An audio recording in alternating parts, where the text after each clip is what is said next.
બનાસકાંઠાના જેરડા નગરે આજે શ્રી મુનિ સુવ્રત સ્વામી જિનાલય ખાતે પરમાત્માની 33મી ધજા મહોત્સવની ભારે હર્ષોલ્લાસ સાથે ઉજવણી કરવામાં આવી, જેમાં શ્રદ્ધાળુઓનું મહેરામણ ઉમટ્યું હતું.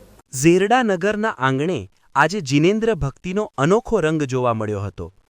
પૂજ્ય આચાર્ય ભગવંત શ્રી તપોરત્નસુરી મહારાજાના કૃપાપાત્ર પૂજ્ય ગણિવર્ય ભગવંતો આદિશ્રમણ ભગવંતોની પાવન નિશ્રામાં આ મહોત્સવ સંપન્ન થયો.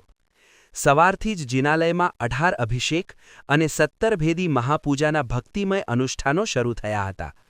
ત્યારબાદ વિધિવિધાન સાથે પ્રભુના શિખરે ધજા આરોહણ કરવામાં આવ્યું હતું.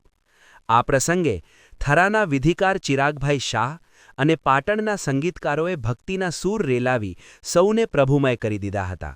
આ સુવર્ણ અવસરે સમગ્ર દિવસના ધાર્મિક અનુષ્ઠાનો તેમજ સકળ શ્રીસંઘની નૌકારસી અને સ્વામી વાત્સલ્યનો લાભ ઝેરડા નિવાસી હાલ મુંબઈ સ્થિત માતુશ્રી શાંતાબેન પોપટવાલ ધરમચંદભાઈ મારુ પરિવારે ઉદારતાપૂર્વક લીધો હતો.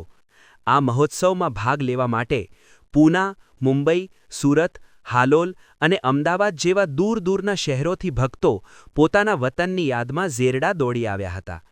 મારુ પરિવારે પોતાની લક્ષ્મીનો સદુપયોગ કરી શાસન ભક્તિનો ઉત્તમ દાખલો બેસાડ્યો હતો, તો અન્ય ભક્તોએ પણ શ્રીસંઘના કાર્યોમાં ઉદાર હાથે દાન આપીને પુણ્યનું ભાતું બાંધ્યું હતું.